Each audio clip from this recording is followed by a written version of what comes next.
Suicide பண்ணது ரொம்ப தப்பு தானே? ஏன் பண்ணாங்கன்னு யோசிக்கிறீங்க? வரதட்சணை கொடுமை தான் ஒரே ரீசனா? கிடையவே கிடையாது. அவங்களோட வாய்ஸ யாருமே கேட்காதது தான் பிரச்சனை. கேக்குற எல்லாருமே சகிச்சு போ, வாழ்க்கை இப்படிதான் இருக்கும், இன்னும் பார்க்க வேண்டியது நிறைய இருக்குன்னு தான் சொல்றாங்களே தவிர நான் எவ்வளவு பாதிக்கப்பட்டிருக்கேன்னு யாருமே புரிஞ்சுக்க மாட்டேங்கிறாங்க. கல்யாணம்னா ஸ்டார்டிங்ல இப்படிதான் இருக்கும். அப்புறம் போக போக இதெல்லாம் சரியாயிடும். இதுக்கப்புறம் நீ பார்க்க வேண்டியது நிறைய இருக்கு. இதெல்லாம் ஒண்ணும் இல்ல. இதெல்லாம் நீ சமாளிச்சிருவ. இதை பண்ணிடுவ, அதை பண்ணிடுவேன்னு சொல்லி எல்லாருமே ஈஸியா பேசிடுறாங்க. பட் அந்த சுச்சுவேஷன்ல இருக்கவங்களுக்கு தான் தெரியும் அது எவ்வளவு கஷ்டமா இருக்குன்னு. ஒவ்வொருத்தரும் இறந்து இறந்து இதை நிரூபிக்க முடியுமா? வீட்டுல இருக்கிற ஒரு கொஞ்சம் பேர், நம்மள சுத்தி இருக்கிறவங்க, அட்ரஸ் பண்றவங்க, இவங்க யாருக்கிட்ட எல்லாம் பேசுறாங்களோ அட்லீஸ்ட் அவங்க இதை நார்மலைஸ் பண்ணாதீங்களேன். இது வந்து ரொம்ப நார்மலான விஷயம் அப்படிங்கிற மாதிரி பேச வேண்டாம். இதெல்லாம் இதுதான் கல்ச்சர். இப்படி எல்லாம் நீங்க பேச பேச பயம் அதிகமாயிடுங்க. இந்த மாதிரி தான் இருக்குமா, யாருமே என்னோட வாய்ஸ கேட்க மாட்டாங்களா அப்படிங்கிற பயம் அதிகமாக அதிகமாக அவங்களால அந்த சுச்சுவேஷனை ஃபேஸே பண்ண முடியாது.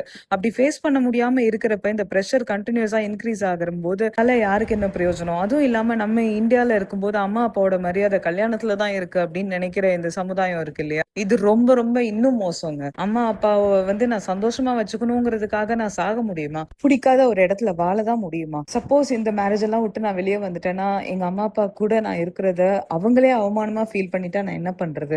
எனக்கு எந்த இடத்துலயுமே சப்போர்ட்டிங் பாயிண்டே இல்ல அப்படிங்கிற பாயிண்ட் எல்லாத்தையும் அவங்க யோசிக்காம இந்த முடிவுக்கு வந்திருக்கவே மாட்டாங்க.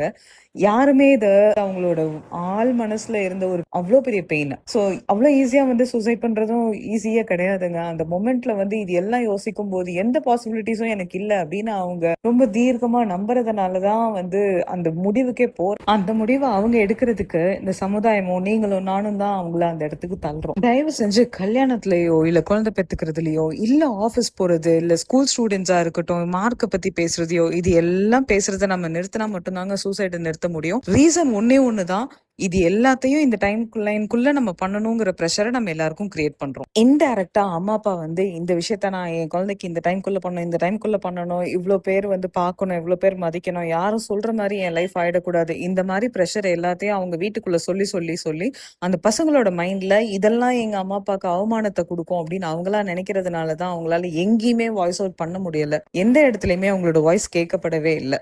இது எல்லாம் கண்டினியூஸா நடக்க நடக்க நடக்க தான் அந்த சூசைடுங்கிற ஒரு விஷயமே கிரியேட் ஆகுது. இதோட பேஸ் ரூட் இதுதான். இதை நம்ம எல்லாரும் சேர்ந்தோம்னா கண்டிப்பா இதை வந்து நம்மளால மாத்த முடியும். தயவு செஞ்சு ஃபார்வர்ட் பண்ணுங்க, உங்களுக்கு தெரிஞ்ச எல்லாருக்கும் பண்ணுங்க. யார் யாரெல்லாம் அந்த மாதிரி கேட்கறாங்களோ அவங்களுக்கு ஃபார்வர்ட் பண்ணுங்க. இதை எல்லாரும் தெரிஞ்சு பண்றது இல்ல, தெரியாம பண்றாங்க. தெரியாம ஒரு ப்ரெஷரை கிரியேட் பண்ணிட்டே இருக்காங்க. பிரிட்டன்யா சூசைட்